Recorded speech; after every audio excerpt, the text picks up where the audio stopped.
Bonjour, aujourd'hui nous allons nous intéresser au réglage et à l'utilisation de l'oscilloscope Metrix OX721. Désolé par avance pour la qualité des oscillogrammes, car en raison d'un effet stroboscopique de la caméra, les courbes obtenues ne sont pas très stables. Voici l'appareil, donc à gauche vous avez l'écran et à droite la partie réglage.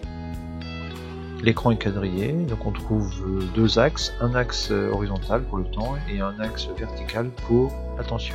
Alors, horizontalement on va pouvoir compter 10 carreaux, soit 10 divisions, et au-dessus de l'axe des abscisses, 4 divisions seulement. Alors maintenant, approchons-nous pour voir comment on peut régler cet appareil. Ici nous avons les boutons luminosité et focalisation afin d'obtenir un spot lumineux fin et visible. Là nous sommes dans la zone de réglage du temps avec le bouton de durée de balayage et celui de centrage horizontal. Pour le réglage de la tension, vérifiez que la sensibilité verticale est sur une valeur élevée et que le sélecteur de tension est sur 0 V. On vérifie que c'est le cas également pour l'entrée B de cet oscilloscope. On met en marche l'appareil et ensuite on passe en mode sans balayage en appuyant sur la touche XY. On vérifie que chaque sélecteur de tension est sur 0 V, si besoin on les ajuste sur cette position.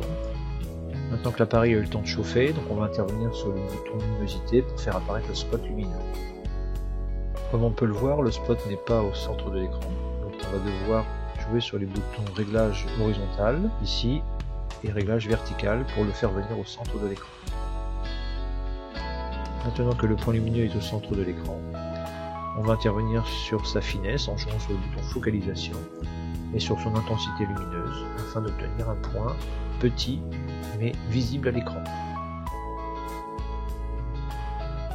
Si besoin, on réajuste le centrage horizontal et le centrage vertical. Voilà, l'oscilloscope est prêt à être utilisé. Pour étudier une tension continue, on relie la borne plus du générateur à l'entrée B de l'oscilloscope et la borne moins à sa masse. On règle le générateur sur continu, 6 volts, et on l'allume. On met en service l'entrée de l'oscilloscope, plaçant le sélecteur sur continu et variable, et on voit que le spot s'est déplacé d'un certain nombre de carreaux à l'écran.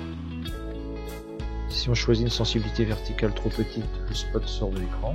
Par contre, si on en choisit une trop grande, la mesure sera moins précise. En tout état de cause, il est préférable d'avoir toujours un déplacement vertical maximal, ici 3 carreaux. Pour passer en mode balayage, il suffit de sélectionner la voie B, ensuite de recadrer horizontalement la courbe qui apparaît,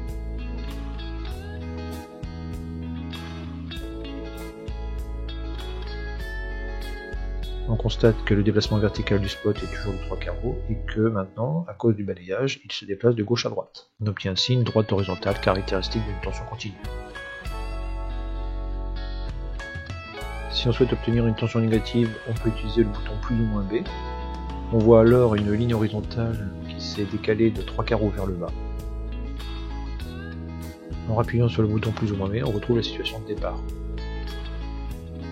On peut également obtenir une tension négative en inversant les branchements au niveau du générateur ou au niveau de l'oscilloscope. En allant un déplacement vertical vers le bas de 3 carreaux, qui correspond bien à une tension négative.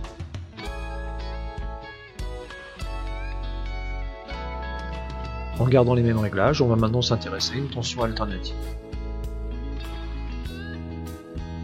On sélectionne une tension alternative de 6 ou 12 volts et on allume le générateur.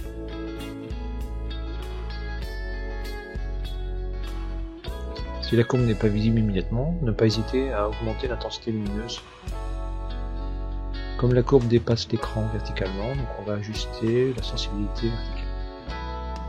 Après quoi, on va chercher à ajuster la durée de balayage afin d'avoir un ou deux motifs à l'écran.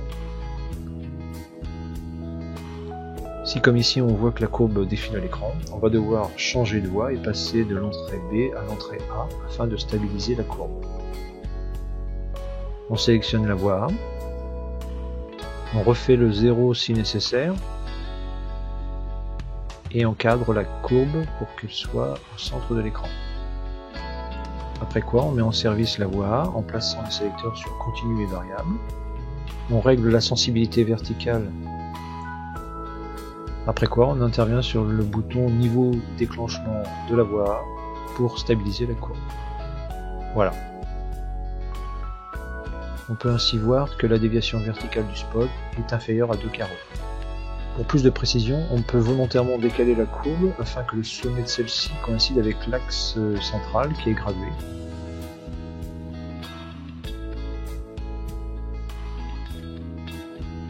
On ajuste ensuite la durée de balayage afin de faire apparaître plus d'un motif élémentaire, afin de pouvoir ensuite mesurer la période. On peut également utiliser le cadrage horizontal afin de faire en sorte que le début du motif coïncide avec le début d'une division. On voit donc ici que la largeur du motif correspond à 4 divisions.